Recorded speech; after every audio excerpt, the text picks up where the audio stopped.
வணக்கம் நண்பர்களே, நான் தான் உங்க குமுதா வந்திருக்கேன். எல்லாரும் எப்படி இருக்கீங்க? இந்த குமுதாவை எதிர்பார்த்து காத்துட்டு இருந்தீங்களா? இன்னைக்கு நாம ஒரு அருமையான கதையை பற்றி தான் பார்க்க போறோம். நம்ம சேனலை சப்ஸ்கிரைப் பண்ணி வச்சுக்கொள்ளுங்க. அடுத்தடுத்து நிறைய புது புது கதைகள் வர உள்ளது. இந்த கதையில் எனக்கு தெரிந்த ஒருவன் அவனது முன்னைய காதலி சரண்யாவை அவனது பிறந்த நாள் அன்று எப்படி கரெக்ட் பண்ணி விளையாடினான் என்ற உண்மை கதையை கூறுகிறேன், கேளுங்கள். இந்த கதையை அவன் சொல்லுவது போலதான் சொல்லப் போகிறேன்.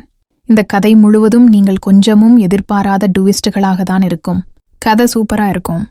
முழுமையாக இந்த கதையை கேளுங்கள், ரொம்ப சுவாரஸ்யமாக இருக்கும். கதையை முழுமையாக பார்த்துவிட்டு உங்களோட கருத்துக்களை மறக்காமல் என்னிடம் கீழே சொல்லுங்க. வாங்க கதைக்கு போகலாம். எனது பெயர் கார்த்திக். எனக்கு இப்போது வயது 28 ஆகிறது. நான் இப்போது ஒரு தனியார் கம்பெனியில் சாஃப்ட்வேர் என்ஜினியராக பணிபுரிகிறேன். கை நிறைய சம்பளம் வாங்குவதால் என் வாழ்க்கையை நான் நினைப்பதைப் போல் அனுபவிக்கிறேன். ஐடியில் வேலை என்பதால் வார நாட்களில் வேலைக்கு சென்றுவிட்டு வார இறுதி நாட்களில்தான் எனது ஆண் பெண் நண்பர்களோடு சேர்ந்து ஊர் சுத்தி ஃபன் பண்ணி என்ஜாய் பண்ணுவேன். எனக்கு பவித்ரா, கீர்த்தனா என நல்ல நெருக்கமான பெண் நண்பர்கள் இருக்கிறார்கள். நான் அதிக நேரங்களில் அவர்கள் இருவருடனும் தான் இருப்பேன்.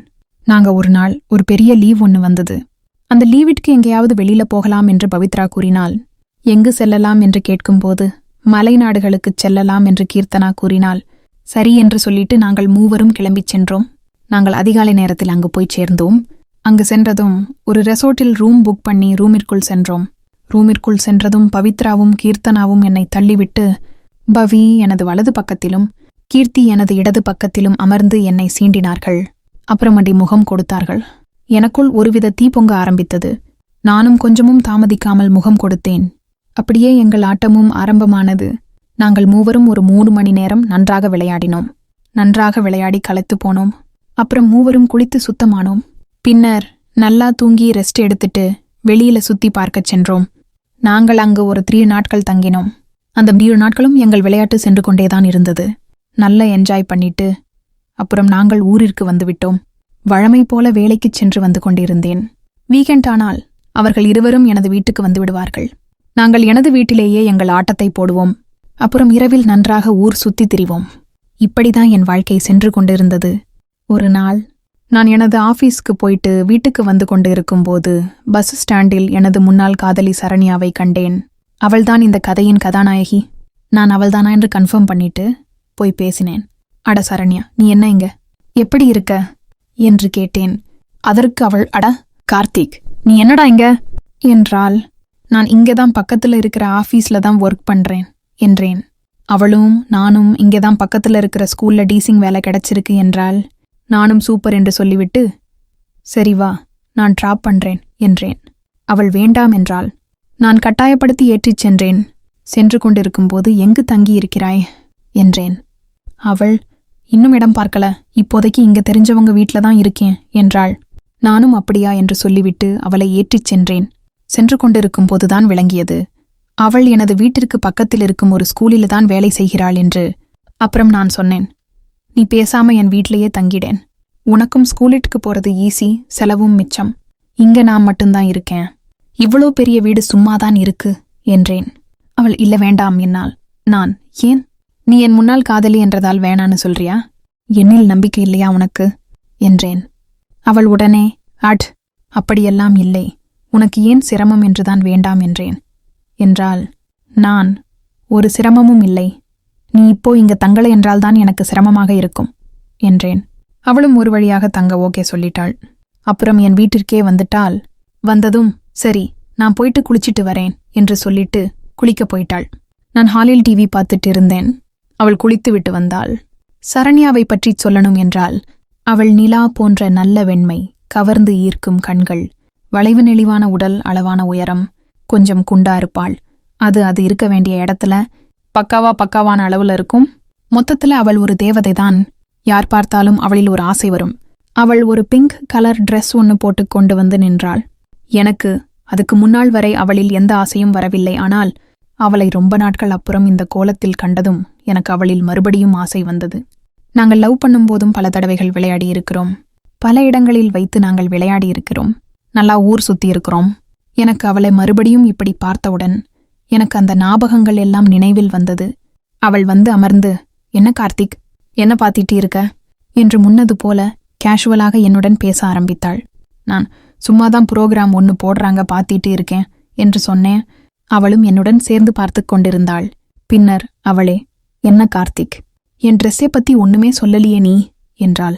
நான், இல்ல, நான் சொன்னா நீ ஏதாவது தப்பா எடுத்துடுவே என்றுதான் சொல்லல என்றேன்.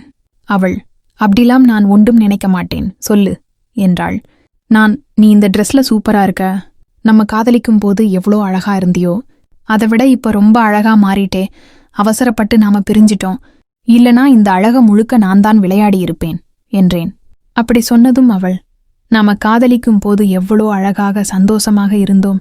நல்லா ஊர் சுத்தினோம், நல்லா ஃபன் பண்ணோம். லைஃப் ரொம்ப சுவாரஸ்யமாக இருந்தது. நம்ம பிரிஞ்சதுக்கு அப்புறம் ரொம்ப போரிங் ஆயிடுச்சு லைஃப் என்றால், நானும் ஆமா என்றேன். உனக்கு நாம பண்ணின எல்லாமே ஞாபகம் இருக்கா என்று கேட்டேன்.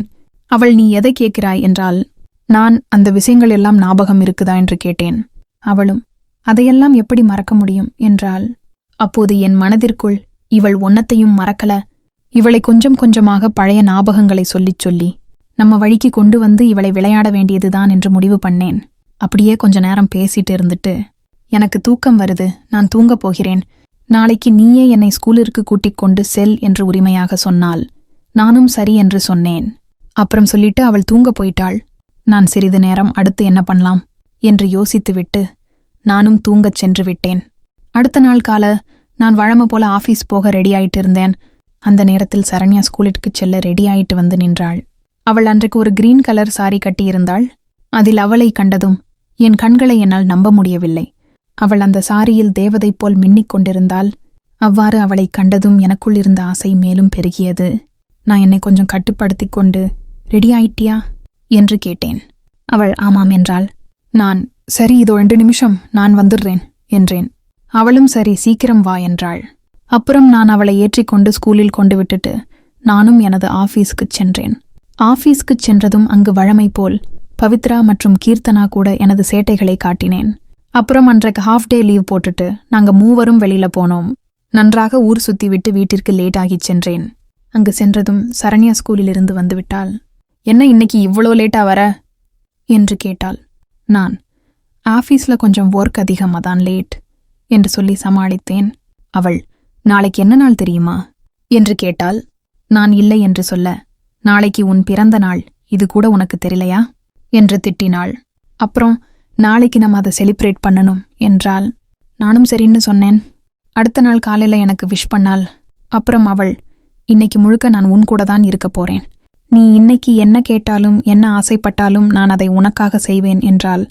எனக்கு இது ரொம்ப வசதியாக போய்விட்டது.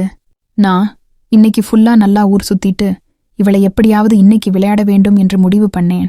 அப்புறம் நாங்கள் வெளியில் கிளம்பிச் சென்றோம். நல்லா ஊர் சுத்திட்டு டின்னருக்கு ஒரு பெரிய ஓட்டலில் போய் உட்கார்ந்து நல்லா சாப்பிட்டுட்டு இருக்கும்போது அவள், இன்றைய நாள் உனக்கு எப்படி இருந்தது? நாம லவ் பண்ணும்போது இருந்த மாதிரி இருந்ததா என்று கேட்டாள். நான், ஆமா, பட் இருந்தாலும் ஏதோ ஒன்று மிஸ் ஆகுது என்று சொன்னேன். அவள் என்னதுன்னு கேட்டா. நான், அதெல்லாம் நான் சொன்னா தப்பாயிடும், நீயே யோசிச்சிக்க என்று சொல்லிவிட்டு நான் ரெஸ்ட் ரூம் போயிட்டு வரேன்னு சொல்லிட்டு போயிட்டேன். போயிட்டு நான் வந்ததும் அவள், நீ என்ன சொன்னாய் என்று எனக்கு தெளிவாக புரிந்துவிட்டது. நான் அந்த குறையை உனக்கு வைக்க விரும்பவில்லை என்றாள். அப்புறம் நாங்கள் அந்த ஹோட்டல்லே ரூம் புக் பண்ணோம். உள்ளே சென்றதும் எனக்கு பொறுமையாக இருக்க முடியவில்லை. உடனே அவளை பிடித்து ஒரு முகம் கொடுத்தேன். அவளும் முகம் கொடுத்தாள். இருவரும் கட்டிக்கொண்டோம். அப்புறம் எங்கள் ஆட்டத்தை ஆரம்பித்தோம். நாங்கள் ஒரு 3 மணி நேரம் நல்லாக விளையாடி களைத்து போனோம். பின் அப்படியே தூங்கிட்டோம். நான் ஆசைப்பட்ட எனது முன்னாள் காதலி சரண்யாவுடன் ரொம்ப நாள் கழித்து விளையாடிய திருப்தி எனக்குள் வந்தது. பின் அந்த சம்பவத்திற்கு பிறகு நாங்கள் பல தடவைகள் விளையாடி இருக்கிறோம். கதை அவ்வளோதான் ஃப்ரெண்ட்ஸு. இந்த மாதிரி ஏதாவது சம்பவங்கள் உங்கள் வாழ்வில் நடந்தது உண்டா என்று என்னிடம் சொல்லுங்கள். கதை பற்றின கருத்துக்களை கீழே கமெண்டில் சொல்லுங்கள் நண்பர்களே. இதுபோன்ற சுவாரஸ்யமான கதைகளை பார்க்க எங்களது சேனலை சப்ஸ்கிரைப், லைக், காமெண்ட், ஷேர் பண்ணுங்கள். குமுதாவுக்கு பிடித்த நபர்களில் நீங்களும் ஒருவராகுங்கள். அடுத்து இதுபோல ஒரு அருமையான கதையோடு உங்களை சந்திக்க வருகிறேன். நான் உங்கள் தேவதை குமுதா. நன்றி.